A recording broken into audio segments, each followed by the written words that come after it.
Is the funeral over? Hurry back home, Lori's urgent voice pierced through the somber air of the cemetery. Today marked Alyssa's birthday party, a day of celebration juxtaposed against the recent loss of Shell, my beloved daughter who departed this world at the tender age of 5. My mother-in-law's call came as a stark reminder of life's relentless march forward, even in the face of heart-wrenching grief. She hadn't attended her own granddaughter's funeral. Instead, her focus was on Alyssa's birthday festivities. The request bewildered me, stirring a mixture of anger and sorrow within. I couldn't help but wonder if grief had clouded Lori's judgment. How could she expect me to simply transition from bidding farewell to my precious Shell to attending a birthday party? The raw emotion spurred me to action, prompting a phone call that would hopefully provide some solace. My name is Rel, a 33-year-old housewife. My husband Milo, just 2 years my senior, and I were introduced through mutual friends 6 years ago. Our union blessed us with a daughter, Shelley, who brought immeasurable joy into our lives. But fate dealt her a cruel hand. Shelley's health began to decline 2 years ago. Initially, it seemed like a series of minor illnesses, fevers, colds, but then came the swelling in her neck. Concerned, we sought medical help, only to be met with ominous words. You need to get tested at a larger hospital immediately. That's what the doctor told me, I whispered, the words heavy with disbelief as they echoed in the sterile hospital room.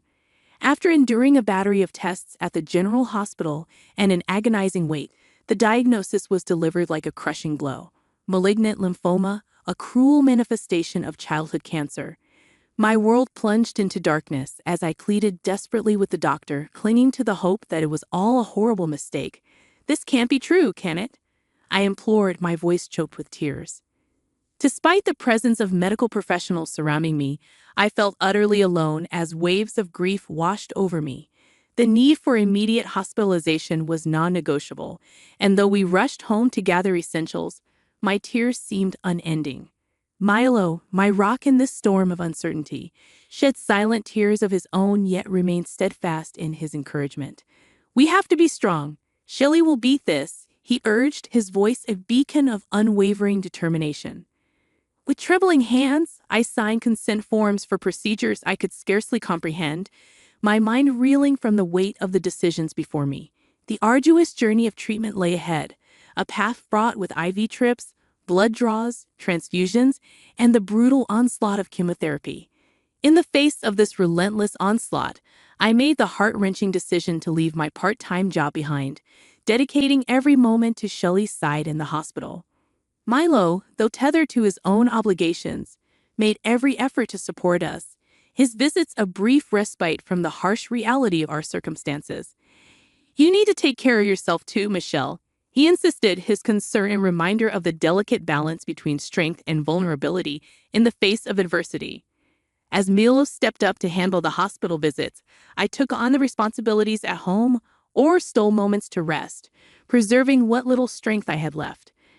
In those initial days within the sterile hospital walls, Shelley's tears were a constant companion, her small frame racked with the unfamiliarity of her surroundings.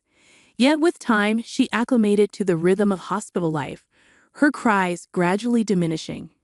The nurses marveled at her resilience, showering her with praise as she endured injections without a single whimper. In those moments, I too found solace in their accolades. Despite the toll chemotherapy exacted on her fragile body, manifesting in the loss of her hair and a pervasive sense of weakness, Shelley remained remarkably stoic, her infectious smile a beacon of hope amidst the darkness. Her love for drawing became a source of joy for us all, her sketches capturing moments of fleeting happiness amid the sterile hospital environment.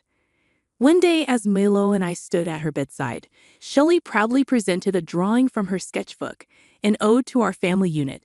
It's beautiful, Shelley, we praised, our hearts swelling with pride at her talent and resilience. Her chatter, a constant stream of energy, infused our weary spirits with renewed strength.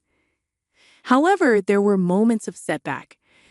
During periods of low white blood cell counts, she was confined to the isolation of a sterile room, her fragile immune system requiring utmost protection.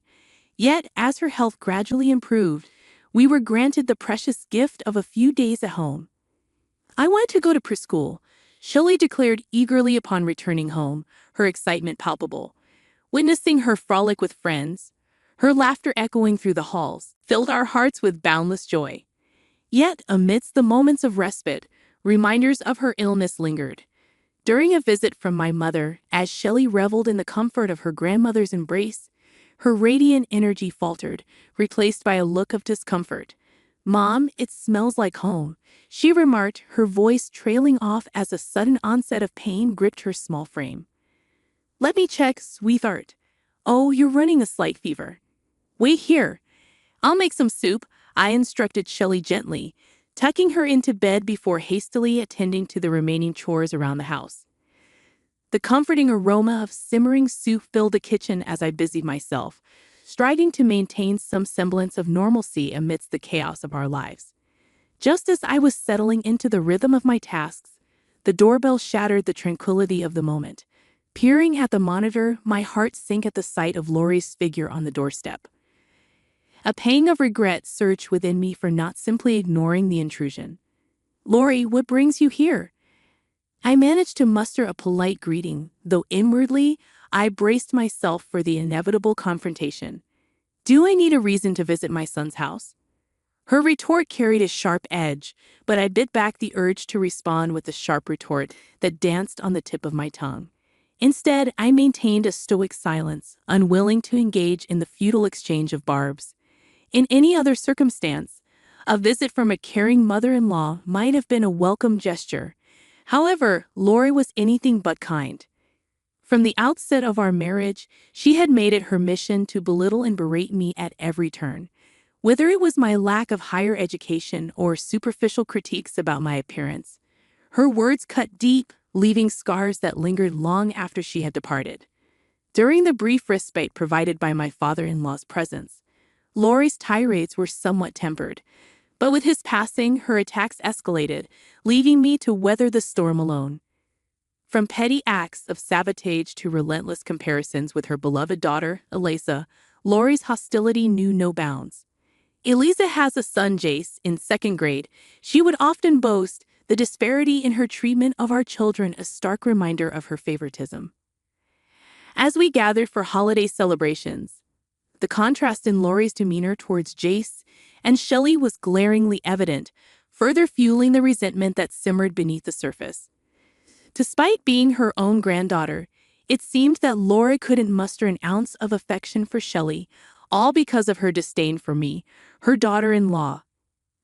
As I stirred the soup, lost in my thoughts, Lori barged in uninvited from next door with an air of self-importance. "Shelley has a fever," she announced abruptly, her intrusion disrupting the peace of the moment. I couldn't help but silently wish she would just leave if she had nothing constructive to contribute. Yet her unwelcome presence lingered, casting a shadow over the already tense atmosphere. "She's quite frail, isn't she? I wonder where she gets it from. Certainly not our family. Your father had cancer, didn't he?" Lori's words, laced with thinly veiled contempt, cut through the air like a knife. I bristled at the implication, my patience wearing thin.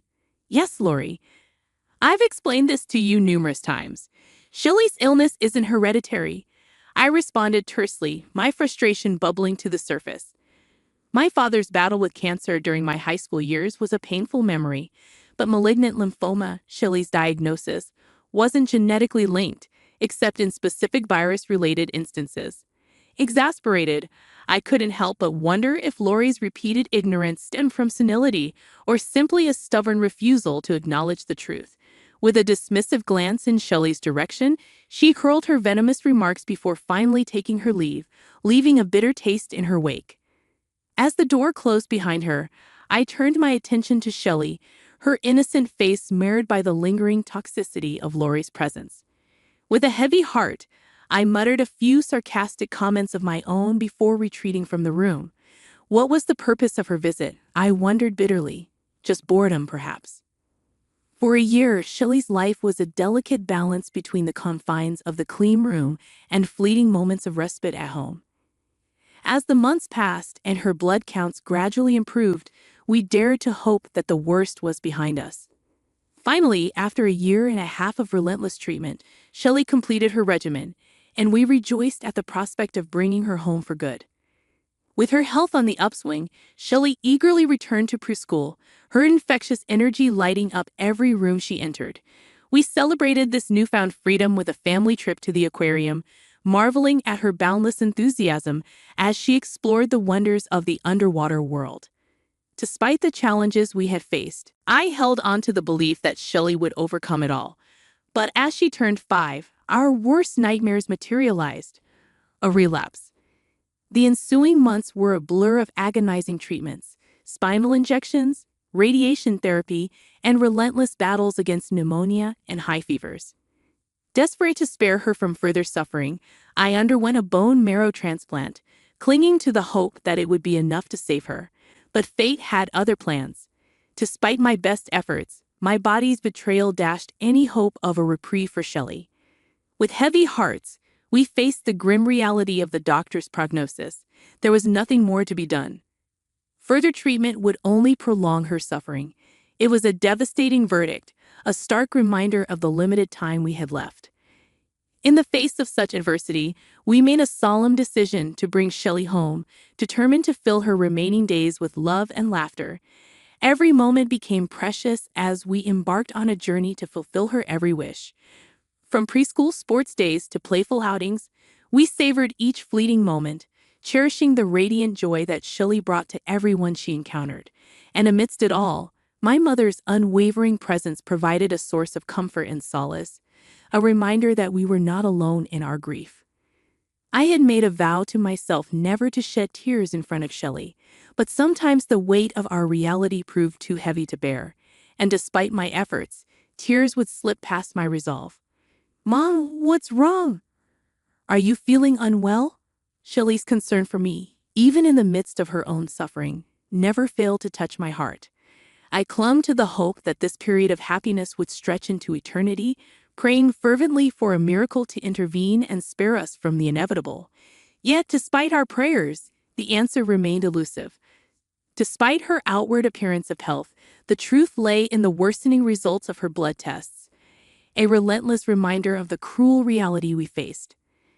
As Shelley's condition continued to deteriorate, her once lively spirit confined to the prison of her own frailty, I found solace in the belief that her 6th birthday was within reach, a beacon of hope in the darkness that threatened to consume us. But fate had other plans. Like sand slipping through our fingers, Shelley's grasp on life grew increasingly tenuous, her strength waning with each passing day. As her breaths grew labored and her struggle became more pronounced, the doctor's somber words hung heavy in the air, a harbinger of the inevitable. "Prepare yourselves," they cautioned, their words a cruel echo of the anguish that reverberated within my own heart. In that moment of devastating clarity, I found myself unable to hold back the flood of tears that threatened to consume me.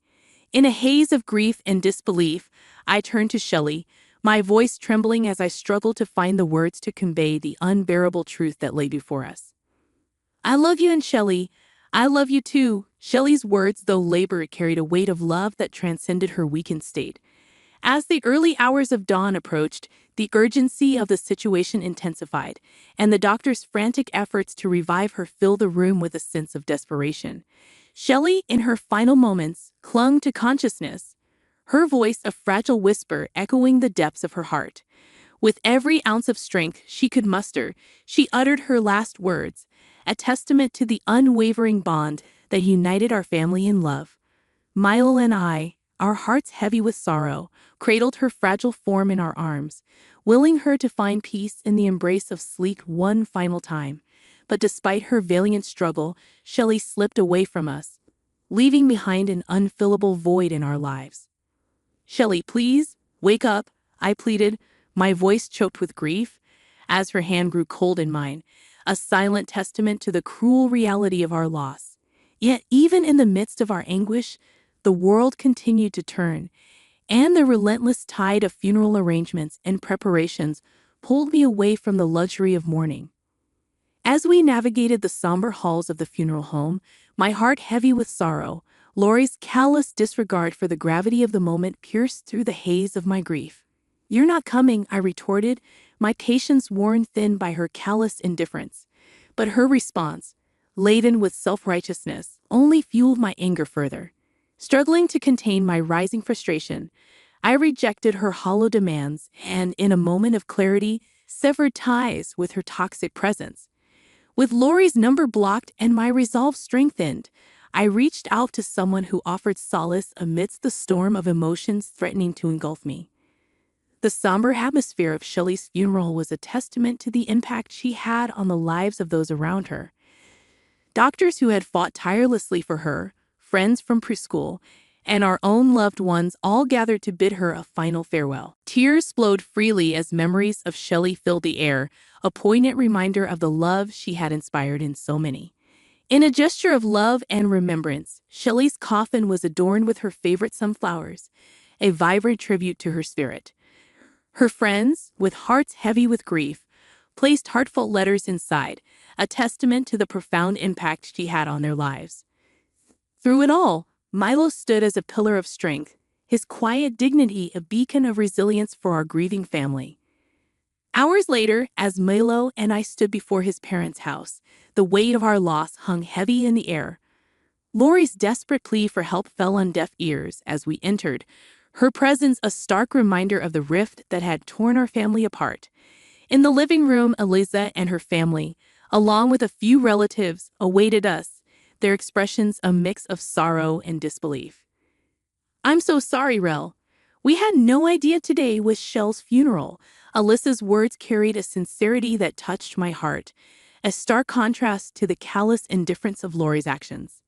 In the aftermath of the funeral, I had reached out to Eliza, seeking solace in the bond we shared. Despite the strains of Lori's toxicity, Eliza had always been a source of comfort and support. Her genuine concern for Shelley a testament to the depth of our relationship. As sisters in all but blood, our connection remained unbreakable, even amidst the turmoil that surrounded us. Alyssa's return from abroad had coincided with her birthday, a serendipitous overlap that had tragically coincided with Shelley's funeral. In our haste and grief, we had entrusted Lori with the task of communicating with her side of the family, only to be met with betrayal and negligence. Alyssa's shock at Lori's absence from the funeral served as a sobering reminder of the fractures within our family that had been laid bare by Shelley's untimely passing. Upon our return home, Alyssa reached out to me, only to discover that Shelley's burial had already taken place. Nonetheless, they waited patiently for our arrival, their presence a source of comfort amidst the somber atmosphere that permeated our home. Shelley's absence weighed heavily upon us all, her memory a haunting presence in every corner of the room. As we mourned our loss, Lori's callous words cut through the silence like a knife. "You can always have another child," she uttered callously, her lack of empathy sending shockwaves through the room. In a moment of righteous fury, Eliza seized the cake meant for her birthday celebration and hurled it at Lori, her action a visceral expression of her disgust at Lori's heartless demeanor. With steely determination, Eliza led Lori to the shower room, her intentions clear as she doused her with water, washing away the toxicity that tainted her spirit. Amidst the chaos, I weakly explained Lori's motives, her insistence on rushing me back for Eliza's birthday party preparations, a stark reminder of her misplaced priorities. The relatives, appalled by Lori's behavior, voiced their disdain for her callousness. Returning from the shower room, Lori stood before us, her drenched appearance a physical manifestation of the contempt that surrounded her. "But it's Eliza's birthday party," Lori attempted to justify herself, her feeble excuse met with incredulity and anger. "Your birthday party?" Alyssa's voice dripped with scorn. "How dare you call Rel back for such trivial matters? If Shelley meant so little to you, how could you disregard Milo's grief over her loss? Why didn't you attend your own granddaughter's funeral?" Unable to conjure a valid response, Lori's excuses fell silent, her guilt laid bare for all to see. In a moment of raw honesty, Chase, Alyssa's son, broke the tense silence that enveloped us all. "Grandma, you don't really love your grandchildren, do you?" His soft words reverberated through the room, cutting through the facade of familial unity with a piercing clarity. Lori's feeble attempt to reassure him fell flat, her words betraying the stark truth that lay beneath her carefully crafted facade. "That's not true. I love you, Jate. You're healthy and Alyssa's child," she stammered, her desperation palpable in the face of Jace's innocent inquiry. But her feeble excuse only served to stoke the flames of anger that had long simmered within Milo.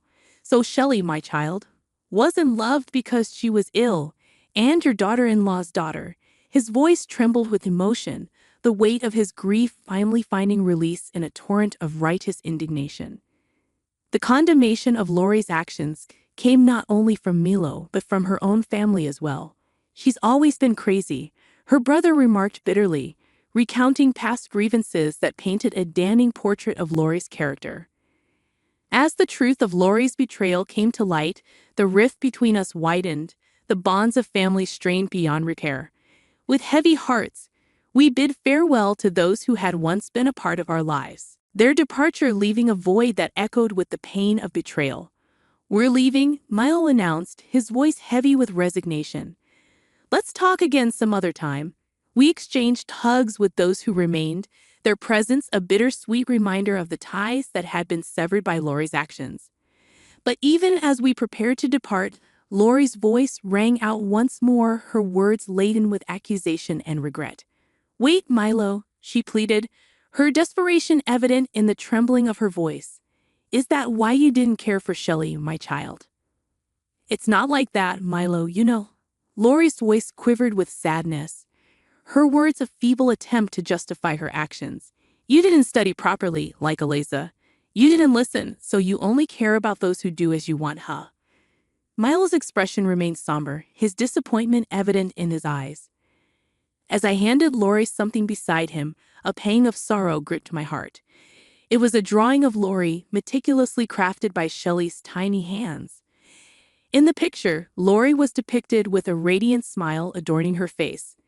"Despite everything, even though you didn't dote on Shell, she admired you," I spoke softly, the weight of my words heavy with emotion.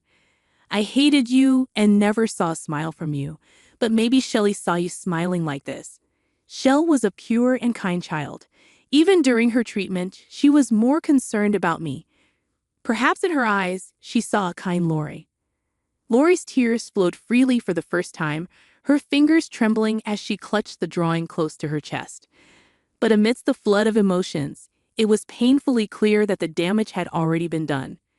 "We're also leaving. I won't ever see Mom again." Alyssa's words hung heavy in the air, her resolve unyielding as she turned her back on the woman who had betrayed us all. "Wait, don't leave too."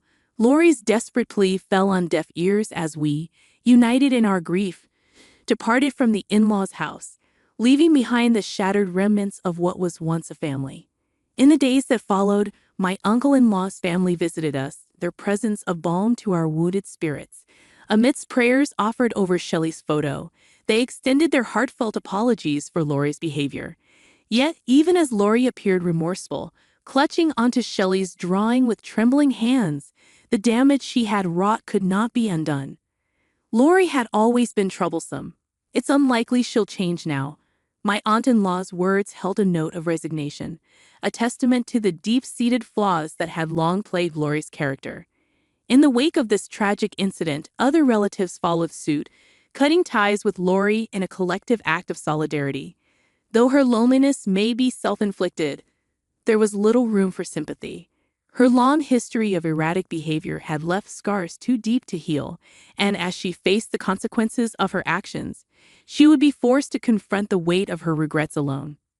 In the aftermath of the funeral, as the whirlwind of busy days and necessary procedures subsided, the full weight of Shelley's loss crashed down upon me like a tidal wave. In the depths of my grief, I found myself engulfed by a sense of overwhelming despair, my vision clouded by tears that seemed to never cease. Milo's concern for my well-being grew with each passing day, prompting my mother to stay with us for a while, offering her comfort and support during my darkest hours. Haunted by the relentless question of whether I could have done more to save Shelley, I found myself teetering on the brink of madness, consumed by guilt and regret. But amidst the suffocating darkness that threatened to engulf me, I couldn't bring myself to entertain thoughts of ending my own life. For Shelley had fought with such tenacity until the very end, her spirit refusing to surrender to the cruel hand fate had dealt her. Slowly, almost imperceptibly, a glimmer of hope began to flicker within me once more.